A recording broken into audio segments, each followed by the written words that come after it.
Hello everyone, નમસ્કાર, જય Shri Krishna. Thumbnail જોઈને તમને ખ્યાલ આવી જ ગયો હશે કે આજે આપણે કયા વિષય પર વાત કરવાના છીએ. આજે આપણે એવા વિષય પર વાત કરવાના છીએ કે જેના વગર મોર્નિંગ અધૂરી છે. સવારમાં ઉઠતાની સાથે જ આપણે એની જરૂર પડે છે અને જો એની બે ચુસ્કી ના લઈએ, જો એના બે ઘૂંટ ના લઈએ તો આપણને એવું લાગે કે આપણી સવાર થઈ જ નથી અને આખો દિવસ આપણે બેચેની મહેસૂસ કરીએ છીએ.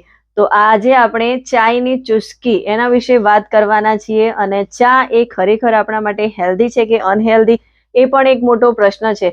તો ખરેખર ચા આપણા માટે હેલ્ધી છે કે અનહેલ્ધી, તેના માટે મેં સ્પેશિયલી એક વિડીયો બનાવ્યો છે. તો એ તમે જોશો તો તમને ખ્યાલ આવશે કે ચા હેલ્ધી છે કે અનહેલ્ધી, ચા પીવી જોઈએ કે ના પીવી જોઈએ. પણ આજે આપણો પ્રશ્ન એ છે કે ચા પીવાથી શું ખરેખર વજન વધી જાય છે? ઘણા બધા લોકોનો આવો પ્રશ્ન હોય છે અને ખાસ કરીને મારી સાથે જે લોકો વેટ લોસ પ્રોસેસમાં જોઈન થયેલા છે એવા મારા ક્લાયન્ટો પણ મને ઘણીવાર કહેતા હોય છે કે મેડમ, વજન તો ઓછું કરવું છે પણ તમે અમારી ચા બંધ ના કરાવતા. અમે સાંભળ્યું છે કે વજન ઓછું કરવા માટે ચા બંધ કરી દેવી પડે છે. તો શું ખરેખર તમારા મગજની અંદર પણ આવો જ પ્રશ્ન થઈ રહ્યો છે કે વજન ઓછું કરવા માટે આપણે ચા છોડી દેવી પડશે? તો વજન ઓછું કરવા માટે અથવા તો ચા પીવાથી વજન વધી જાય છે કે નથી વધતું એ જાણવું બહુ જરૂરી છે. તો ચા પીવાથી ખરેખર શું વજન વધી જાય છે એના વિશે આજે આપણે સમજવાના છીએ. તો મારી સાથે બન્યા રહો અને મારી આ ચેનલને સબસ્ક્રાઇબ ના કરી હોય તો પ્લીઝ ફટાફટ સબસ્ક્રાઇબ કરી દો, જેથી તમને આવા અવનવા વિડીયો વિશે માહિતી મળતી રહે. અને આજે આપણે વાત કરવાના છીએ ખરેખર ચા પીવાથી વજન વધી જાય છે. તો મારો જવાબ એક જ છે કે ચા પીવાથી વજન વધે પણ ખરું અને ના પણ વધે. તમને એવું થતું હશે કે બે બાજુનો જવાબ કઈ રીતે, વધી પણ જાય અને ના પણ વધે? તો ચા પીવાથી વજન વધી જાય કે ના વધી જાય એ વસ્તુ એના ઉપર ડિપેબલ છે કે આપણે ચા બનાવવા માટે કઈ સામગ્રીનો ઉપયોગ કરીએ છીએ, ચા કઈ રીતે બનેલી છે, ચાની અંદર કઈ કઈ વસ્તુનો ઉપયોગ થયેલો છે. તો ચા બનાવવા માટે આપણને બધાને ખબર છે કે દૂધ, ખાંડ અને મસાલા આની જરૂર પડતી હોય છે. પણ આપણે જો ચાની અંદર કેટલા પ્રમાણમાં દૂધ નાખ્યું છે એના ઉપર આપણને ખ્યાલ આવતો હોય છે કે ખરેખર ચા પીવાથી વજન વધી જાય છે. કેમ કે આપણે ચાની અંદર વધારે પડતા દૂધનો ઉપયોગ કરીએ છીએ અને એમાંય વધારે ફેટવાળા દૂધનો ઉપયોગ થાય છે. તો ઓબ્વિયસલી આપણું વજન વધવાનું છે. પણ જો આપણે દૂધનો યુઝ કરવો જ હોય તો લો ફેટવાળું દૂધ અને ટોન મિલ્ક વાળું દૂધ આપણે યુઝ કરીશું, સોયા મિલ્ક આપણે યુઝ કરીશું, તો એનાથી વજન વધવાની શક્યતાઓ ઘટી જાય છે. અને ચાની અંદર આપણે ખાંડનો ઉપયોગ કરતા હોઈએ છીએ. જો જરૂર કરતાં વધારે આપણે ખાંડ અંદર નાખીશું તો ઓબ્વિયસલી વજન વધવાનું છે. કેમ કે ખાંડની અંદર કેલરી વધારે માત્રામાં હોય છે અને એમાંય સુગર, એટલે વજન વધવાનું છે. જો આપણે ચા પીવી જ હોય તો 1 ચમચી તમે યુઝ કરો તો એનાથી કોઈ તકલીફ પડતી નથી. પણ વધારે પ્રમાણમાં આપણે ચાની અંદર ખાંડ નાખીએ છીએ તો એ આપણા માટે વજન વધવાનું એક મોટું કારણ બની જતું હોય છે. અને બીજું, ચાની અંદર આપણે જો સ્વીટનેસ નાખવી જ હોય તો આપણે નેચરલ સ્વીટનેસ જેમ કે મધ છે, ગોળ છે, લાલ સાકર છે, એનો આપણે ઉપયોગ કરી શકીએ, જે આપણને નેચરલી મીઠાશ આપે છે. અને ચાની અંદર આપણે એવા મસાલાનો યુઝ કરીએ જેમ કે તજ છે, લવિંગ છે, મરી છે, જાયફળ અને ફુદીનો.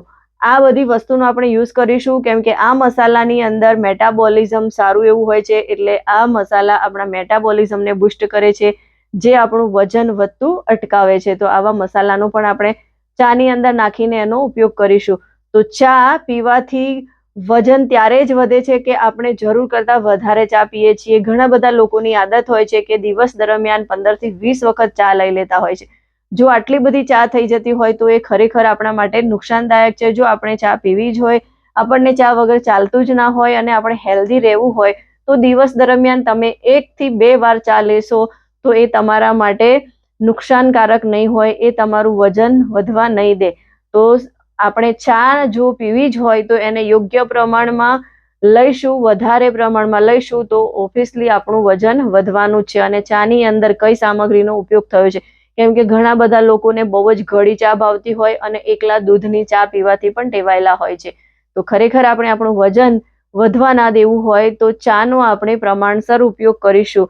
અને આમ જોવા જઈએ તો ચા સેહત માટે નુકસાનકારક છે જ, પણ ચા વગર ચાલતું ના હોય તો આપણે દિવસમાં 1 વખત કે 2 વખત લઈએ તો કોઈ વધારે પ્રોબ્લેમ આવતો નથી. અને ચા ની જગ્યાએ એવી કઈ વસ્તુનો આપણે યુઝ કરીએ કે જેનામાંથી ચા કરતા પણ આપણને સારું એવું બેનિફિટ થાય અને ચા કરતા પણ સારી એવી એનર્જી મળે, તો એવા ચાની જગ્યાએ ઘણા બધા રિપ્લેસમેન્ટ છે કે આપણે એનો યુઝ કરી શકીએ. તો શું તમે જાણવા માંગતા હોય કે ચાની જગ્યાએ આપણે એવું તો શું લઈ શકીએ જેનાથી આપણને ચા જેવી એનર્જી રહે, માઇન્ડ આપણું એકદમ ફ્રેશ રહે? તો એના વિશે જાણવું હોય તો તમે મારી સાથે તમારો ઝૂમ કોલ બુક કરી શકો છો. ઝૂમ કોલ પર આપણે ડિસ્કસ કરીશું કે ચાની જગ્યાએ આપણે એવી કઈ વસ્તુ લઈએ કે જેનાથી આપણને ફ્રેશનેસ પણ સારી રહે અને ચા કરતા પણ આપણને વધુ ફાયદો આપે અને ચાના નુકસાનથી આપણને બચાવે. કેમ કે મેં ઘણા બધા લોકોને હેલ્પ કરી છે એમનું રિપ્લેસમેન્ટ કરવામાં, ચાની જગ્યાએ શું પીવું એ એમને શીખવાડ્યું છે અને ઘણા બધા લોકો આને ફોલો કરે છે અને અત્યારે સરસ મજાથી ખુશીથી પોતાની લાઈફ જીવી રહ્યા છે. તો તમે જાણવા માંગતા હો તો તમે પણ મને કમેન્ટમાં લખી શકો છો અથવા તો મારી સાથે 1-to-1 કોલ બુક કરી શકો છો. જો તમને આ વિડીયો ગમ્યો હોય તો એને વધારેમાં વધારે લોકો સુધી શેર કરો અને મારી આ ચેનલને સબસ્ક્રાઇબ કરો. મળીશું નવા વિડીયો સાથે.